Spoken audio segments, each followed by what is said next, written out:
를 하나님께 짓고 하리라. 아멘. 오늘 이 14장의 말씀은 폄론입니다. 폄론. 이 폄론이라는 뜻은 남을 깎아 내리는 그런 헛된 말, 헐뜯는 말, 그런 일들을 가리키는 거죠. 남을 폄론하지 말아라. 그 말씀이 이 14장 전체적으로, 또 14장이 이어서도 이제 조금 앞에 나오는데 이 폄론에 대한 말씀입니다. 자, 오늘 이 14장에서는 특별히 바울이 이제 교회를 세우는데 정말 꼭 필요한 이 교훈에 대한 말씀입니다. 그래서 1절에 보면 믿음이 연약한 자를 너희가 받되 그의 의심하는 바를 비판하지 말라 했습니다. 믿음이 연약한 자. 고린도 교회와 마찬가지로 로마 교회도 또 어느 교회도 다 문제가 있습니다. 왜냐하면 거기에는 여러 성도들이 모여 있고, 특별히 이제 바울이 봤을 때는 이 고린도 교회에 좀 심각한 문제가 하나 있는데, 바로 거기에 믿음이 연약한 자와 또 믿음이 강한 자 사이에 서로 간의 오해와 또 서로 간의 갈등이 빚어져 있는 모습을 이제 보게 됩니다. 자, 그래서 15장 1절에도 보면 우리 강한 자가 마땅히 연약한 자의 약점을 담당하고 자기를 기쁘게 하지 아니할 것이다. 자, 좀 어려운 부분은, 그러면 강한 자는 어떤 자이고 연약한 자는 어떤 자를 연약하다고 말하는가. 오늘 이 내용을 전체적으로 잘 봐야 구체적으로 여기서 바울이 이 연약한 자가 단순히 교회의 어떤 초신자들, 그러한 자들만 국한돼서 전체적으로 연약하다 그렇게 보는 게 아닙니다. 오늘 보면은 두 가지 문제가 있었어요. 두 가지. 첫째는 이제 먹는 문제가 있었고, 그러니까 이제 어떤 사람은 고기를 먹는데, 여러 가지를 먹는데 자유롭게, 어떤 성도들은 채식만 하는 거예요. 채소만 먹는 거예요. 또 하나의 문제는 이제 날에 대한 문제가 있어요. 날에 대한 문제.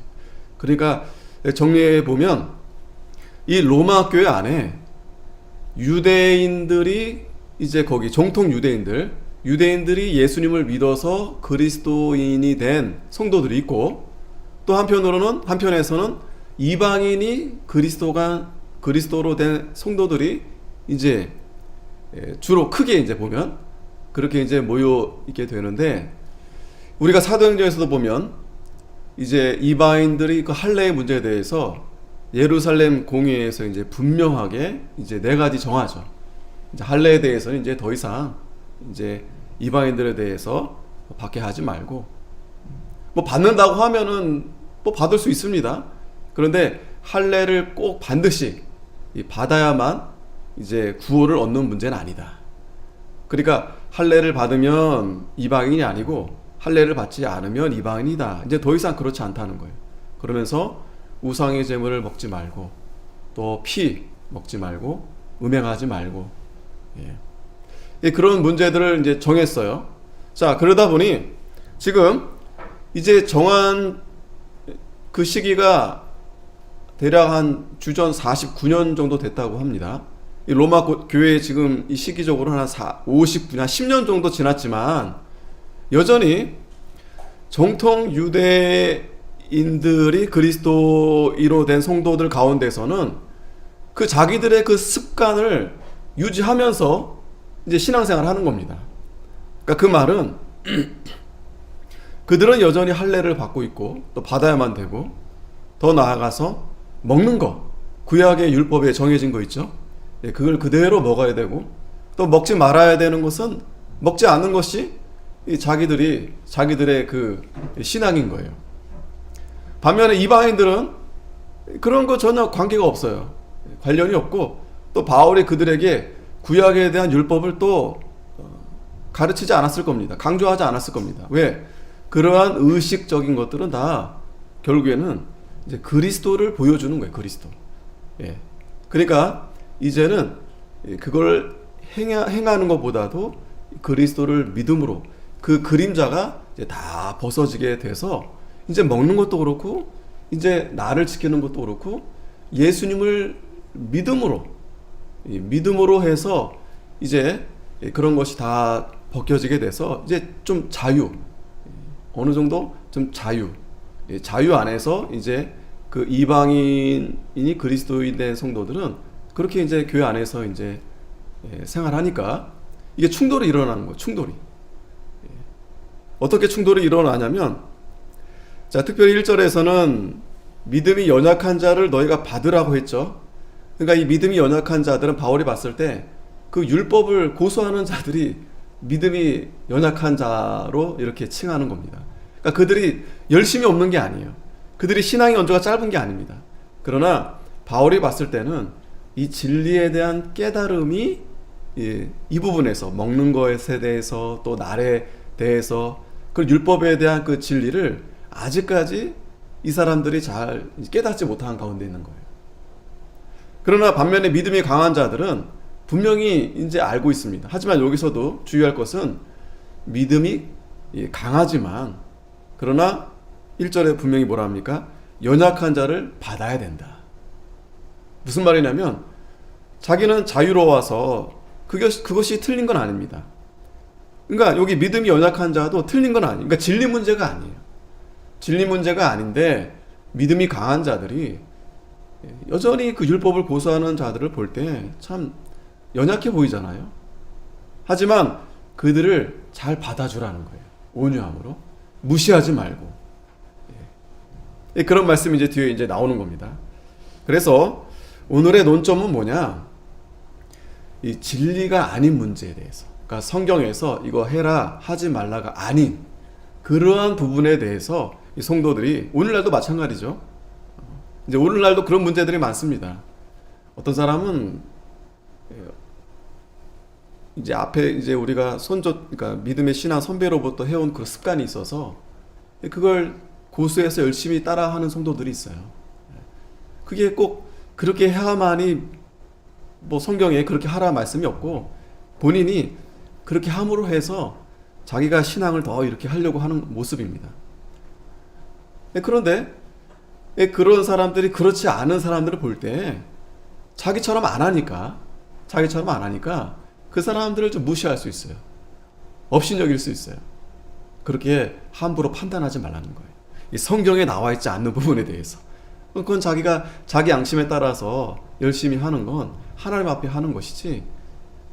바울이 봤을 때는 그 진리를 깨달은 사람이 믿음이 강한 사람일 수 있어요.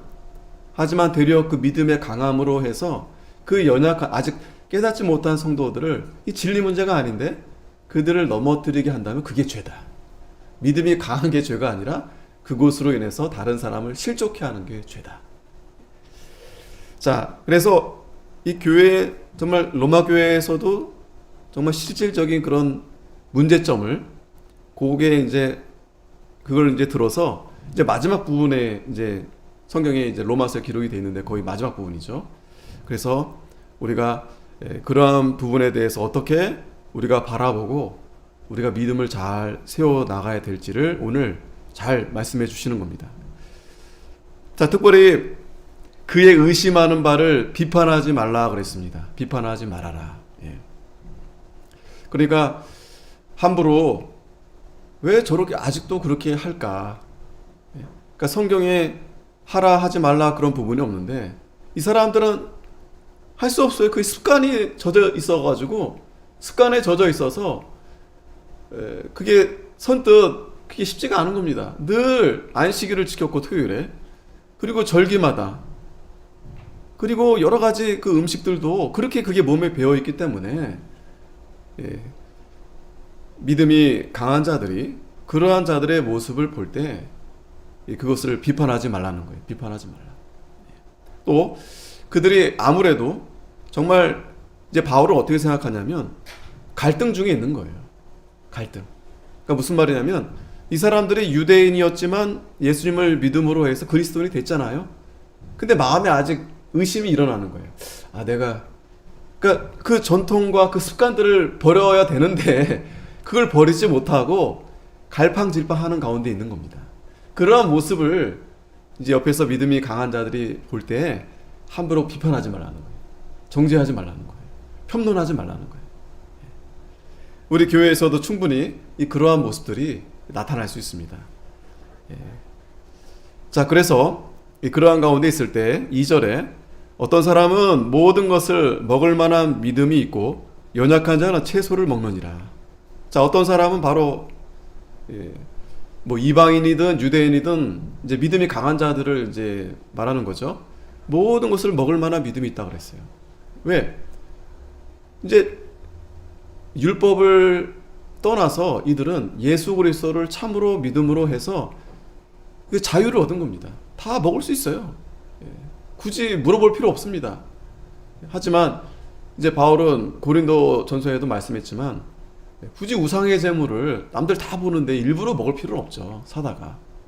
하지만 묻지 말고 먹는 건 괜찮다. 묻지 말고. 모르고 먹는 건 관계없다.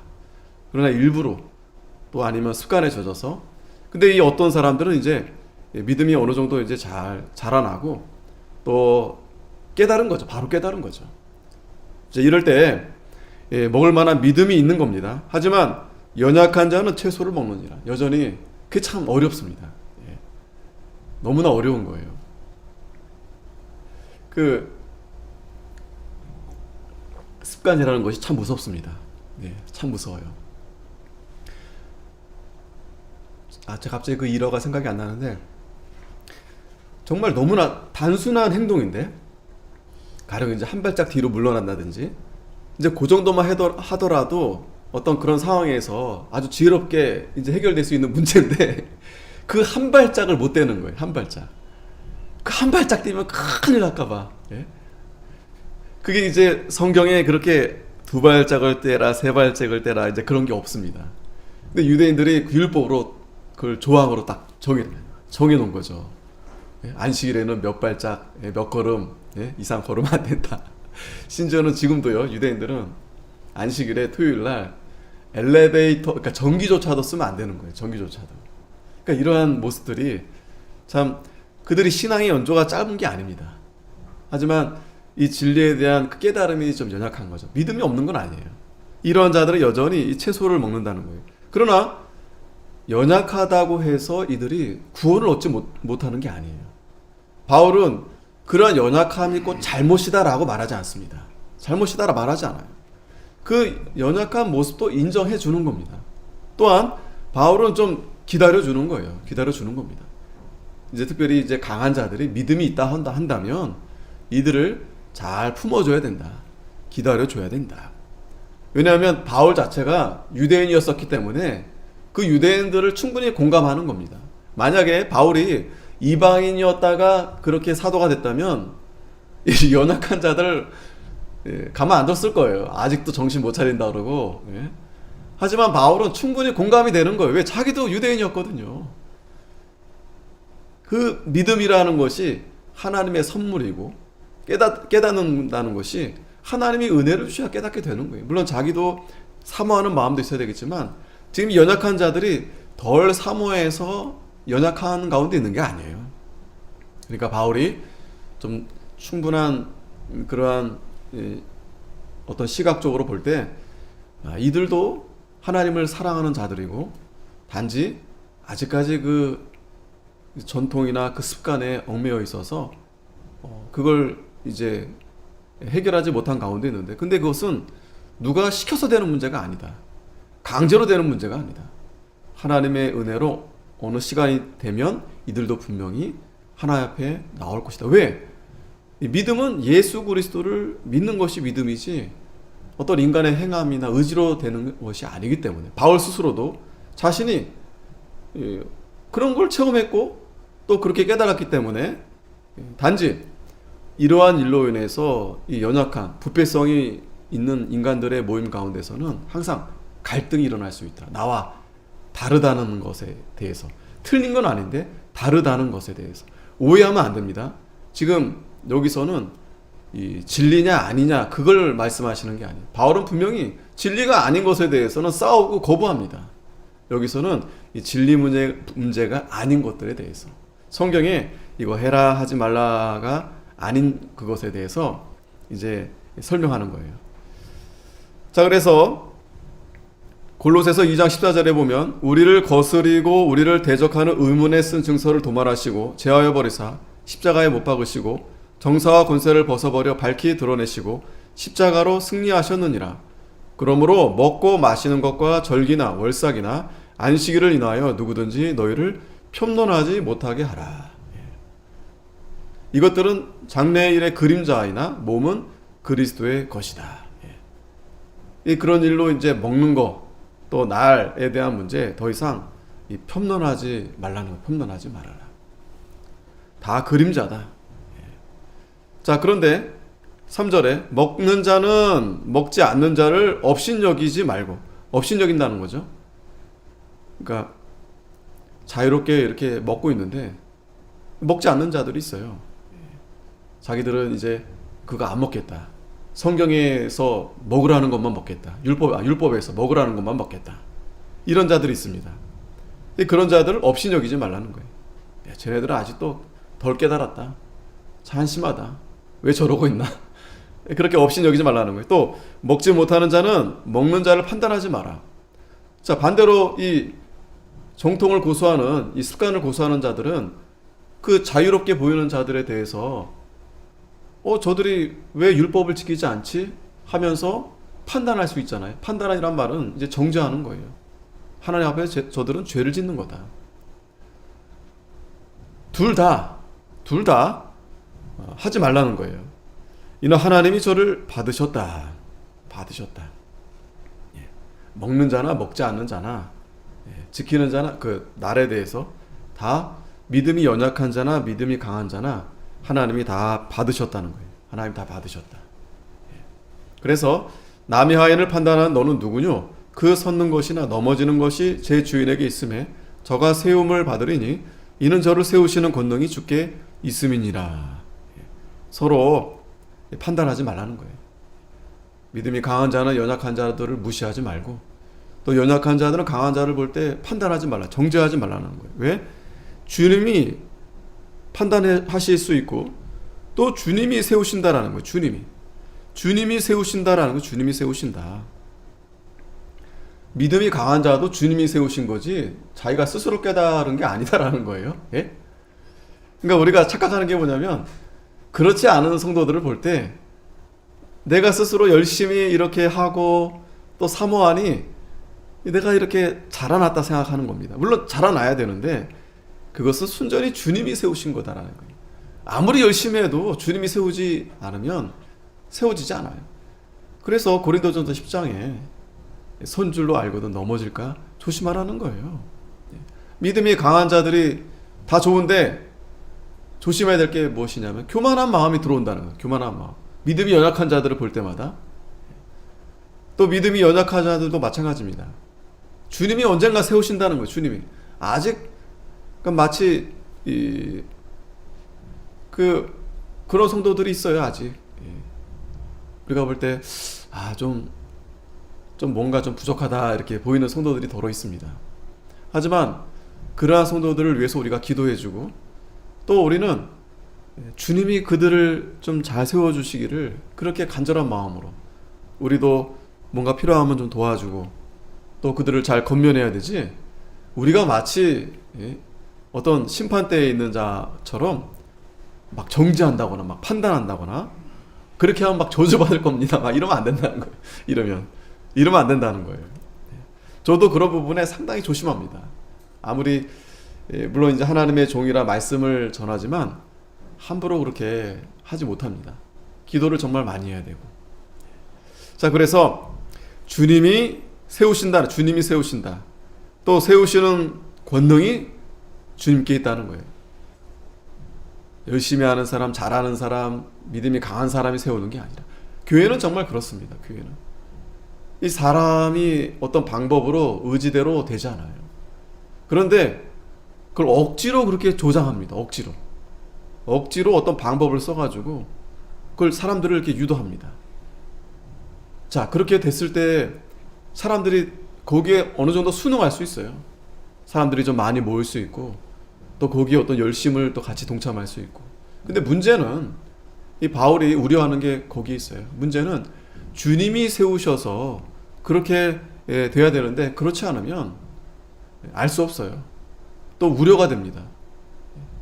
그러면 꼭 그렇게 세워지게 되면 또 쉽게 또 이렇게 넘어질 수 있어요. 무너질 수 있어요. 그래서 교회는 반드시 주님이 세우신다.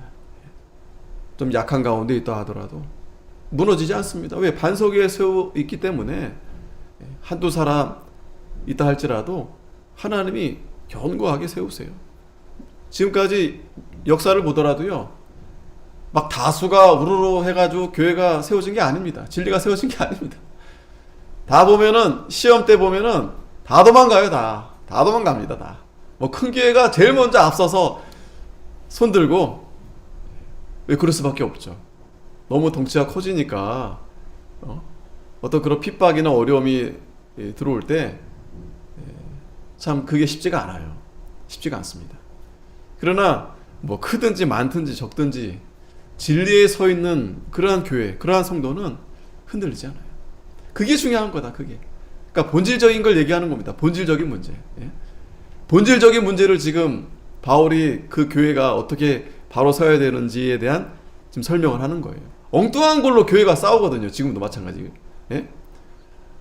이거를 더 오른쪽으로 해야 됩니까? 왼쪽으로 해야 됩니까?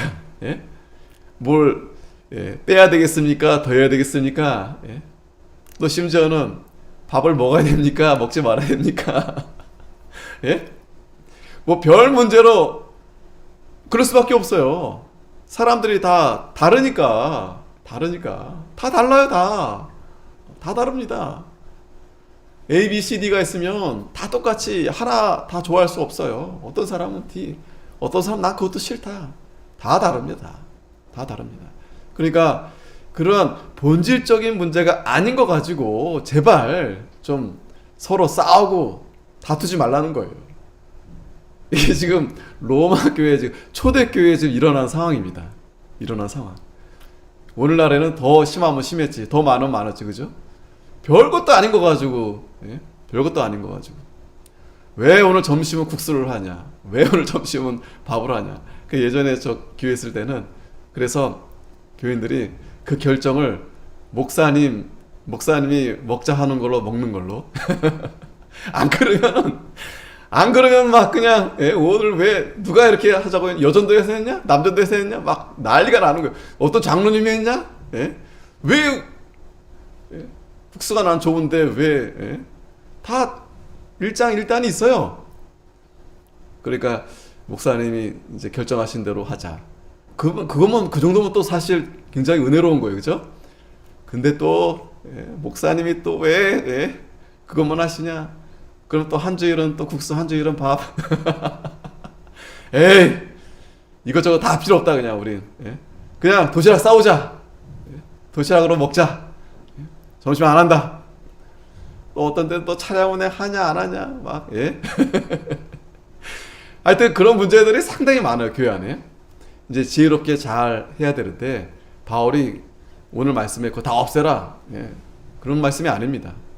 그건 별로 중요하지 않으니 믿음이 강한 자들이, 믿음이 약한 자들이 넘어지지 않도록 그렇게 잘 해서 교회를 이제 세워야 된다. 함부로 그렇게 판단하거나, 또 믿음이 연약한 자들도 마찬가지죠.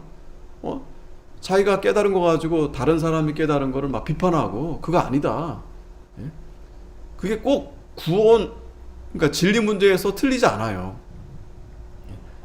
가령 이런 게 있습니다. 우리 교단에서는 이제 역사적 전철연설, 이제 그게 우리는 더 그걸 주장합니다. 가령 이제 천국, 천년왕국이 있냐 없냐. 근데 대부분은 다 천년왕국이, 지금이 천년왕국이다 그렇게 이제 믿고 있어요. 근데 그것도 성경적으로 근거가 있고, 또 우리도 우리 나름대로 근거가 있기 때문에 우리는 천년왕국이 있다.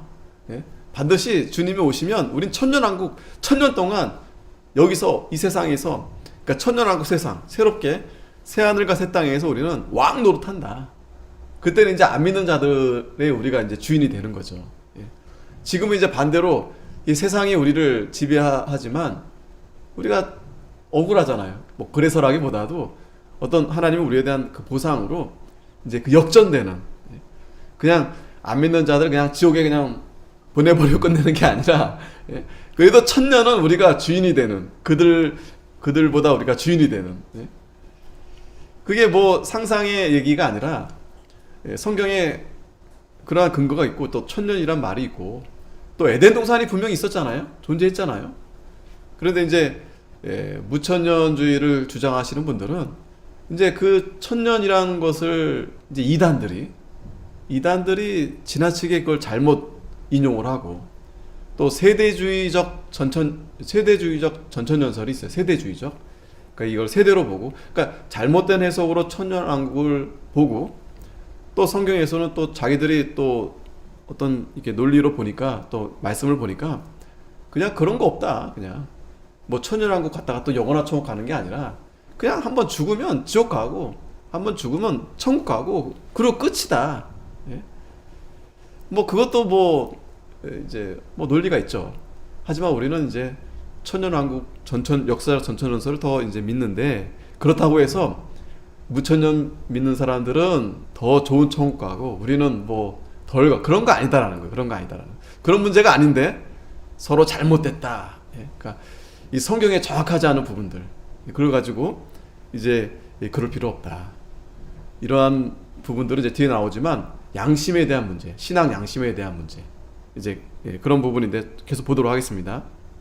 자, 5절에 혹은 이 날을 저 날보다 낮게 여기고 혹은 모든 날을 같게 여기나니 각각 자기 마음에 확정할지니라. 자, 또 심각한 것은 갈등의 문제가 날에 대한 문제예요. 왜? 지금 유대인들은 계속 토요일날 지키고 있었고, 그리고 또 뭐 많아요. 월삭, 절기가 많습니다. 그런데 이방인 그리스도인들은 그런 거 다 안 해요. 이제 그런 거 안 하고 이제 주일, 주님이 부활하신 그날 이제 모여서 드립니다. 또 그렇다고 해서 절기를 아예 무시하진 않아요. 하지만 점점 이제 그런 것들이 이제 주님의 날로, 부활의 날로 이제 집중이 되어지는 거죠. 왜? 그런 절기들은 다 결국 예수님을 예표하는 거예요. 예수님이 오셔서 십자가에 대속하심으로 그런 절기들을 다 이루신 겁니다. 유월절이 그런 거예요. 유월절, 어린 양, 그걸 예수님이 다 이루셨기 때문에 이제는 뭐 유월절 따로 드릴 필요 없어요. 그리고 우리는 이제 영으로 진리로 이제 주일에 이제 주님의 날, 이 날이 참 중요하죠. 주님의 날. 그렇다고 아직까지도 유월절을 지키고 안식일을 지키는 자들에 대해서 이제 편론하지 말라는 거예요. 그러나 여기서 또 조심해야 될 게 있습니다. 각각 자기 마음에 확정할지니라고 했어요. 그러면 자기 하고 싶은 대로 하란 말인가? 예? 그렇게 어떤 의도로 들리기도 하죠, 그죠? 근데 바른 성경에는 어떻게 해석했냐면 각각 자기 마음에 확신을 가져라 그랬어요. 확신을 가져라. 그러니까 무슨 말이냐면 바울이 그 시기적으로 아직 이 정비가 잘 안 된 거예요. 그러니까 무슨 말이냐면 예수님이 이제 다 일을 다 하셨어요. 하지만 이제 교회를 이제 세워가는 그런 시기 가운데 여전히 율법의 그 습관에 젖어 있는 분들은 이게 쉽지가 않아요. 바꿔지기가. 늘 명절 지키고 늘 지키고 있었는데 또 지킨다고 해서 그게 또 죄는 아니거든요. 그러나 이제는 새 언약에 새롭게 더 은혜로운 데 참여하면 되겠는데 아직까지 이제 그걸 벗어버리지 못한 분들이 있단 말이죠. 그러니까 바울이 너희들이 자기 마음에, 너희의 신앙 양심에 이제 더 옳은 대로, 더 바른 대로, 더 은혜되는 대로 이제 확신을 가지고 가라는, 확신을 가지고. 그러니까 확신을 가진 사람들은 이제 주의를 지키면 된다. 문제가 없다. 근데 그렇지 못한 사람들은 이제 좀 기도도 많이 하고 더 하고 또 믿음이 강한 사람들이 그걸 보여주는 거죠. 저 사람들을 잘못됐다 고쳐라 하는 게 아니라 주님의 날, 부활의 날. 가령 그겁니다. 쉽게 말하면 이제 또 좀 예를 들자면 이제 우린 찬송가 좋아하잖아요. 찬송가를 우리 예배에 부르고. 근데 이제 오늘날에 뭐 예전에도 복음성가 많이 들어왔는데 지금 뭐 복음성가가 예배 안에서도 막 복음성가 막 부릅니다. 그러면 그래서 이제 초창기 때는 막 CCM 잘못했다. 물론 잘못된 것도 많아요. 예. 인본주의적인 것도 많고 그냥 곡만 이렇게 가져와가지고 근데 사실 찬송가에서도 보면은 엄밀하게 따져보면 거기도 좀 복음성가가 좀 있어요. 하지만 그래도 신앙의 선배들이 고르고 골라가지고 그 참 신앙의 고백이 담긴 그런 찬송가를 이제 이렇게 추린 겁니다. 뭐 그것만으로 충분하다. 저도 그런 입장이에요. 조금 20대일 때는 너무 이게 다 하나님 만드신 건데 자유로운 곡인데 왜 그걸 500장에 이렇게 딱 그거를 정해놓고 그것만 부르게 하냐라는 그런 생각이 들었었어요. 아직 그러니까 믿음이 연약한 거죠. 그걸 부른다고 해서 죄는 아니죠, 그죠? 안 부른다고 해서 꼭 믿음이 좋은 건 아닙니다. 그렇잖아요. 우리가 찬송가를 부를 때 새 노래는 뭐냐면 새로운 노래를 부르라는 말이 아닙니다. 내가 깨달은 마음으로 하나님의 그 중생한 성도가 정말 하나님을 사랑하는 마음으로, 감사하는 마음으로, 그게 새 노래거든요. 그러니까 똑같은 노래를 불러도 새 노래로 불려지는 겁니다. 새 노래로 그렇게 부르라는 거예요. 그런데 한동안 이제 막 우리 이제 보수적인 교회에서는 그걸 못하게 했었어요. 막고. 근데 그게 뭐 막혀지나요? 다 복음성가 잘못된 건 아니지만 그런데 그게 물밀듯이, 그러니까 그게 지금도 보면 잘 정돈이 안 됐어요. 정비가 안 돼가지고. 그런데 큰 교회들 보면은 그걸 정렬해놨더라고요. 그래서 복음성가 가운데서도 좀 이렇게 부를 만한 거, 좀 합당하지 않는 거. 근데 그것도 사실은 애매해요.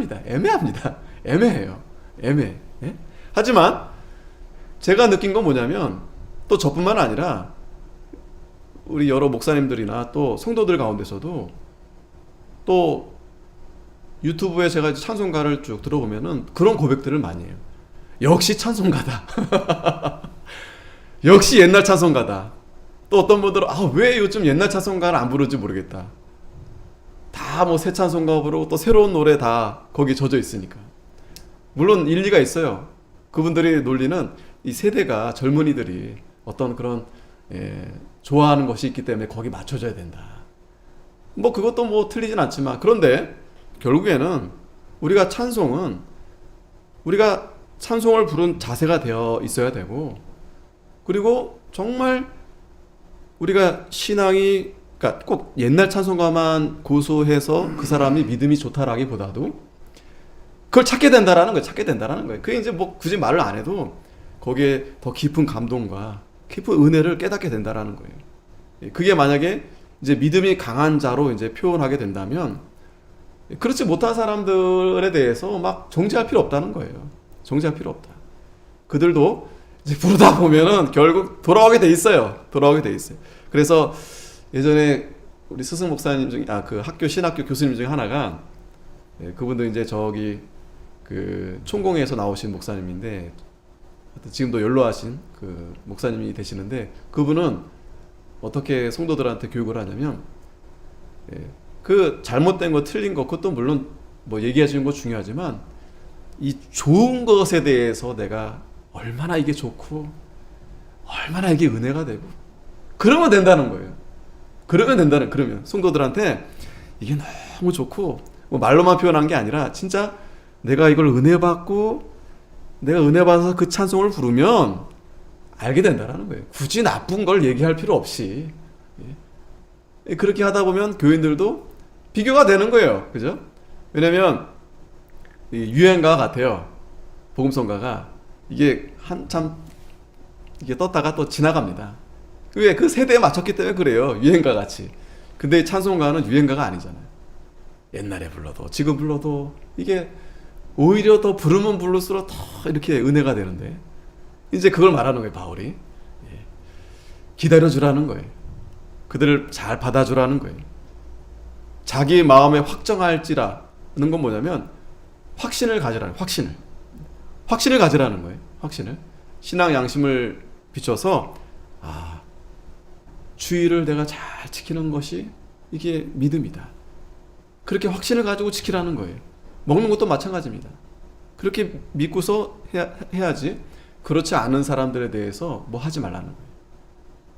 그 사람들이 또 마음의 확신을 가질 때까지 기다려주고, 지나다 보면 알게 됩니다. 이게 그림자였구나.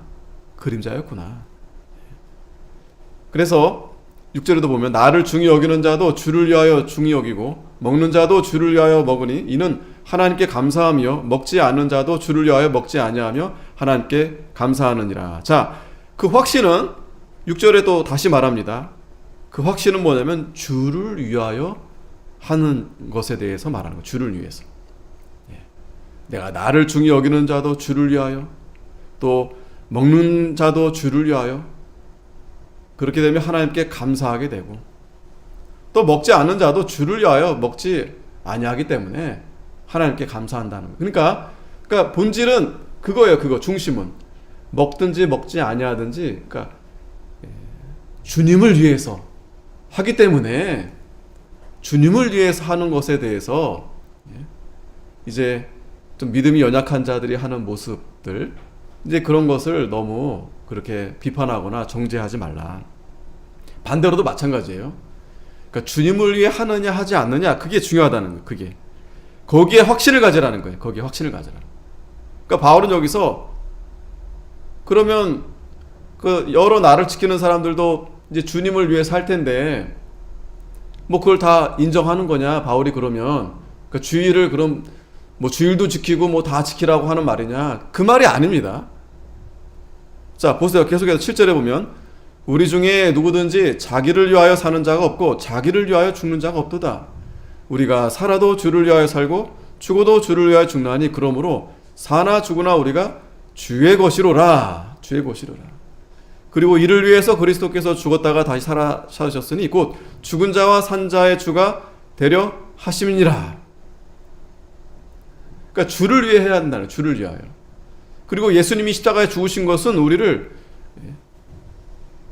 죽은 자와 산 자의 주가 되시려고, 우리의, 그러니까 주님은 곧 예수님이시다라는 거예요. 십자가에 달려 죽으셨다가 다시 부활하신 예수님. 그 주님을 위해서 우리가 해야 되는데, 문제는 10절에 네가 어찌하여 내 형제를 판단하느냐? 어찌하여 내 형제를 업신 여기느냐? 우리가 다 하나님의 심판대 앞에 서리라. 그러니까 진리 문제가 아닌 거 가지고 저 사람도 주님을 위해서 저렇게 하겠다는데, 예? 이 사람도 주님을 위해서 이렇게 하겠다는데, 예?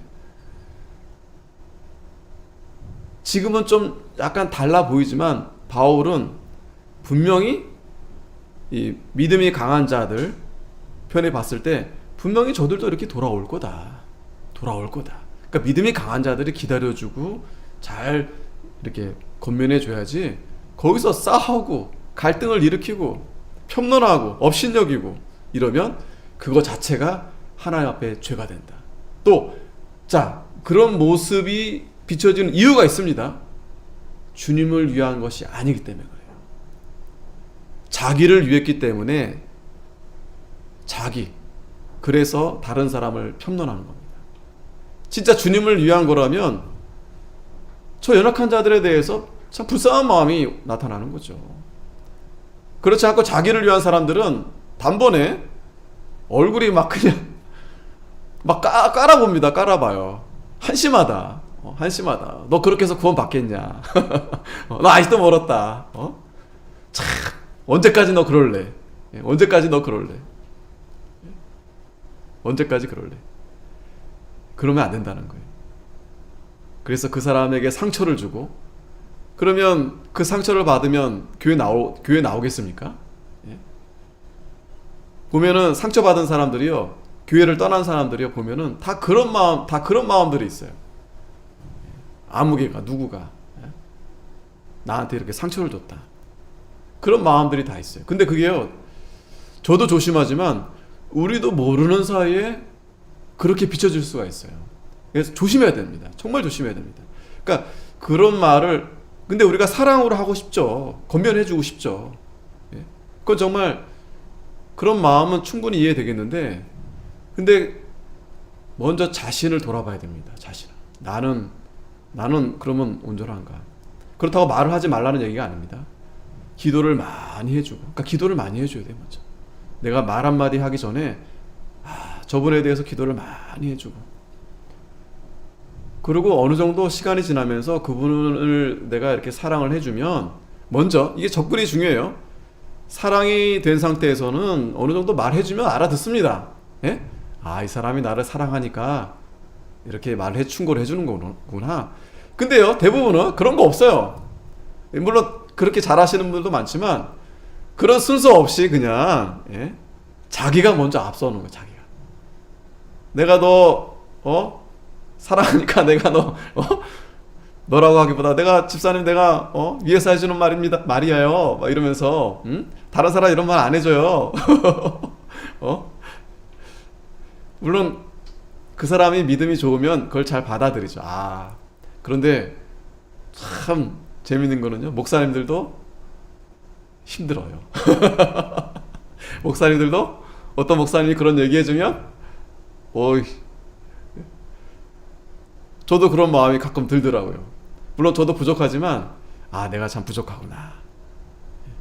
그런데 시간이 지날수록 이제 뭐 잘못했다 열심히 해라 말씀을 들으면 진짜 열심히 해야 되겠다 해야 되는데 그렇게 생각이 되지 않아요. 그렇게 생각이 되지 않아요. 그런 말씀을 하는 목사님 참 귀합니다. 왜냐면 성경은 분명히 바르고 의의로 교육하기에 우리에 대한 그 책망의 말씀을 해주셔야 되는데 그런 책망을 아무나 할 수 없거든요. 어떤 그런 영감이 있어야 되고 그런 분들이 이제 다 돌아가셨죠, 많이. 그러다 보니까 교만해지는 거예요. 저도 교만해지는 거예요. 저도 모르게. 근데 그런 상태에서 또 어떤 가끔 설교 들으면 이제 그렇게 말씀하시면 쥐는 뭐 잘하나? 단번에 목사님 뭐 똑바로 하시나? 이제 그런 마음이 들어올 수 있는 거예요. 예전에도 성도님들이 그러지 않았습니다. 막 목사님 앞에 저도 그랬지만 어려워요. 그죠? 목사님 한 말씀이면 뭐 크게 저기 하지도 않았는데 내가 크게 잘못한 것처럼 내가 바로 해야 되겠다. 근데 지금은 말 한마디 잘못한 것도 아니에요. 그냥 부드럽게 했는데도 자기가 나한테 나 들으라고 이렇게 얘기했나 보다. 그게 상처가 돼가지고 교회가 여기밖에 없냐? 그러고 그냥 그러니까 약해. 너무 약해요. 그러니까 바울이 어떤 그런 시대를 뛰어넘어서 그런 말씀을 주신 것 같기도 하지만 어찌됐든 우리가 조심해야 된다. 바울이 그렇다고 가령 설교하면서 책망 안 하는 성격이 아닐 거예요. 굉장히 엄하고. 하지만 바울의 설교가 성도들에게 잘 이렇게 스며드는 것은 그만큼 사랑을 많이 해주리니, 그만큼 성도들에게 정말 예수님처럼 자신이 십자가에 죽을 정도로 그 성경에 그렇게 나오잖아요. 정말 유모와 같이 그렇게 사랑을 베풀었기 때문에 그러니까 우리들도 그렇게 지금 분명히 대부분 다 믿음이 좀 어느 정도 강하고 잘 깨달으신 분들인데 그 약한 분들에 대해서는 정말 기도를 많이 해줘야 되고 또 정말 연구를 많이 해야 돼요. 사랑으로 해서 앞으로도 마찬가지지만 또 그렇게 하는 것이 또 바른 모습입니다. 왜? 저 사람들만 심판대에 서는 게 아니고 우리도 다 심판대에 서는 거예요. 양입니다. 양은요 참 어리석어요. 양들은요 목자가 이끄는 대로 가는 양이에요. 끝까지 양입니다. 양은 양입니다. 저도 그렇고 저도 어떤 면에서는 양이고 또 여기서 또 제가 또 이끌어 가는데 우리 성도님들이 다 할 수 없어요. 이제까지 아직도 저 모양일까? 그렇게 생각할 필요 없어요. 하였느니라. 이러므로 우리 각인이 자기를 하나님께 직구하리라. 그러니까 하나님의 심판대 앞에 다 선다는 거예요. 고린도후서 5장 10절에도 우리가 다 반드시 그리스도의 심판대 앞에 드러나 각각 선악간에 그 몸으로 행한 것을 따라 받으려 합니다. 믿음이 강한 자든지 믿음이 연약한 자들이든지 다 선악간에 행한 거, 몸으로 행한 거. 특히 이제 우리가 야고보서에 보면 말의 실수가 많잖아요. 참 이 말의 실수가 많아요. 나는 그렇게 생각하지 않았는데 난 좋게 얘기했는데 듣는 사람은 그렇게 했다는 거예요. 자꾸만 참 이거 자 그러니까 참 어쩔 수 없어요. 그렇게 한번 내뱉은 거 다시 담을 수 없는데 그래서 더 우리가 기도를 많이 하면 그러한 설사 내가 실수했다 하더라도 하나님의 은혜로 잘 넘어갈 수 있어요. 잘 다시 가서 위로해주고 내가 잘못하지 않았지만 잘못 들은 걸 보니 그것도 어찌됐든 나의 잘못인 것 같고 인정해야죠. 그런 의도는 아니었다. 이렇게 하면 잘 오해가 풀리고 그 사람은 연약하니까 할 수 없어요. 예. 우리는 언제나 그게 꼭 나쁜 것만이 아니고 하나님 앞에서 우리 분명히 을이잖아요. 그래서 주님을 위해서, 주를 위해 살고 우리는 주를 위해 죽고 주님의 뜻이 온전히 세워져야 되기 때문에 그거 못하겠습니까? 예수는 십자가에도 달려 죽으셨는데 그 사람 하나 살리기 위해서 죄를 덮어주라는 얘기가 결코 아닙니다. 이건 죄에 대한 문제가 아니라 얼마든지 그러한 문제에 대해서 우리가 이렇게 잘 해야 된다. 기도하겠습니다. 거룩하신 하나님 아버지, 은혜를 감사합니다.